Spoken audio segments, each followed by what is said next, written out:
So, what was your earliest memory of the Cold War? My earliest memories were two. I remember the news stories that were on every night about the tensions with Russia. It was always the Soviet Union and Khrushchev. I really remember him, the news stories about him pounding his shoe on the table at the UN saying, "We will bury you." And Wow. Russia was always presented as this monstrous, evil country who wanted to have war with us. And Yeah. it was very, very scary for us. The other more direct impact on my daily life was the duck and cover exercises we had to go through in school. If there was a nuclear war, we had to do this exercise. They pretend that the air raid sirens went off. Here come the missiles, and we had to literally dive under our desks and cover our heads and kind of be all balled up under our desks, like that's somehow going to protect us from a nuclear bomb. But Yeah. that's what we did. Like, what impact did that really have on your family? Like, how did that affect your daily lives? Well, certainly we talked about it a lot, and it was because it was something that was just something that was in the air all the time. But one of the most striking memories I have is of fallout shelters, and my family we had to go and take a tour of the neighborhood fallout shelter where the people in my area were supposed to go if there was an attack. What did the Kennedy assassination? How is that significant to your life, and how did that really impact you and your family? Well, the Kennedy assassination was, to me, terrifying. I remember it as if it were yesterday. And I was in school, and they made the announcement over the PA system, and I mean, everything ground to a halt. And it was this astonishing, terrifying sense that, oh my God, violence can happen.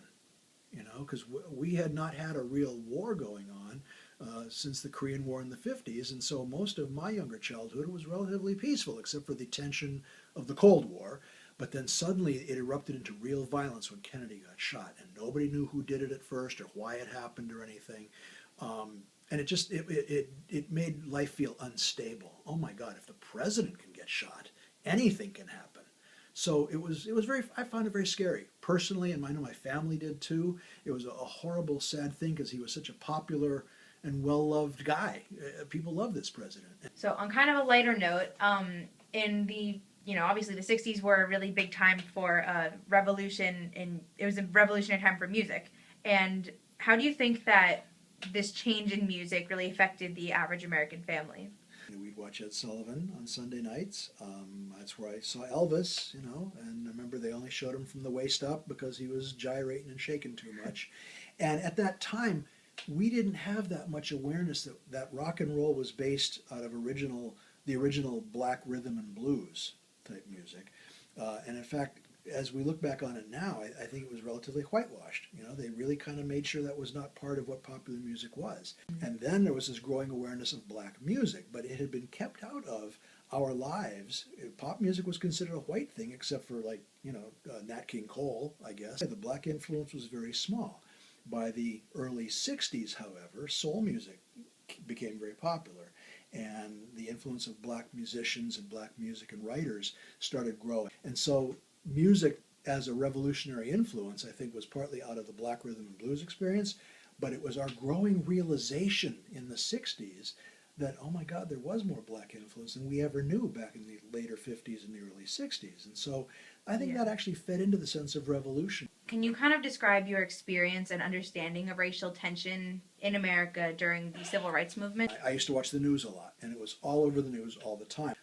I remember hearing about Rosa Parks and the bus. I remember hearing about the Freedom Riders going down, taking the buses down to Alabama and the South and Mississippi.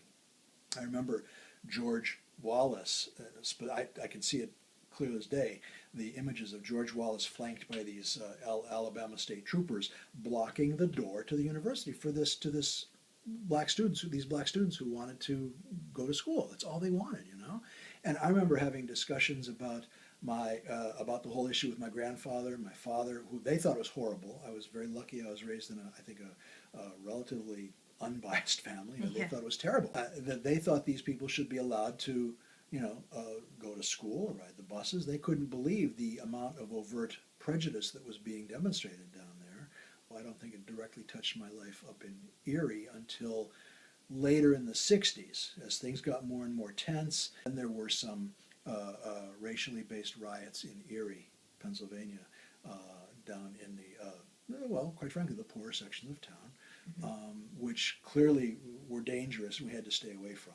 I remember having long debates with my father and grandfather especially about trying to understand why it had to come to violence and what we were doing and what we could do and what this country could do to come to some sense of greater equality without a lot of people getting hurt. You were alive during the Vietnam War, and you were a young man then. So what do you think the draft from the Vietnam War had? What impact did that have on your life? Well, it scared the dickens out of us. I got to say, my friends and I were all very, very concerned about going to Vietnam. Most of my friends in my generation were against the war. Most of the older generation, such as my grandfather, and I think my father at first at least, were for the war. Until, through my high school years, I was pretty scared of what would happen if I didn't get into college and get a college deferment. I didn't really want to go to Vietnam and get killed. Yeah. But I also did not want to run to Canada. I knew a guy who ran to Canada.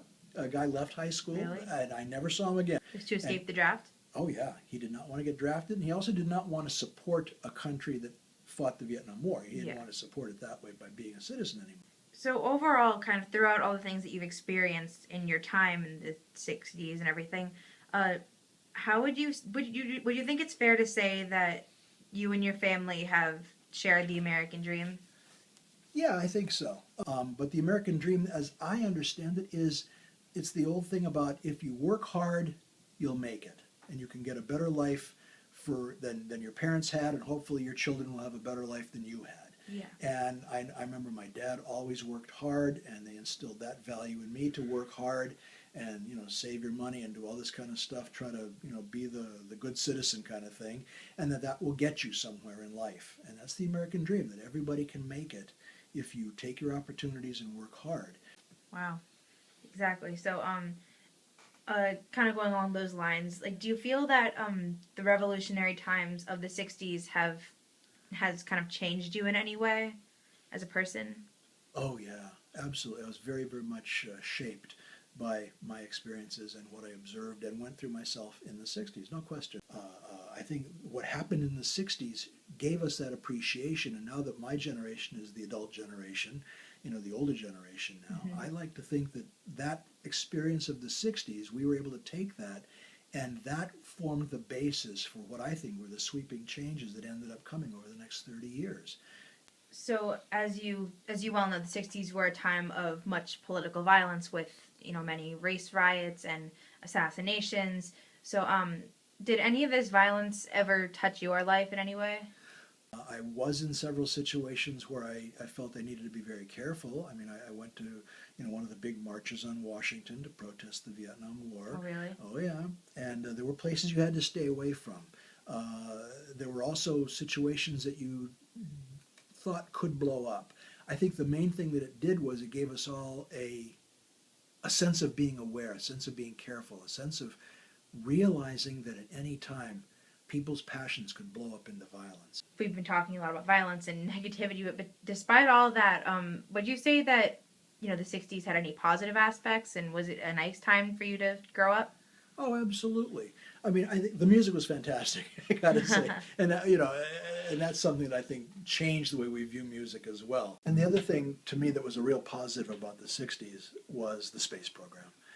To me, that just epitomized man reaching out, humankind reaching out to expand and go beyond our boundaries.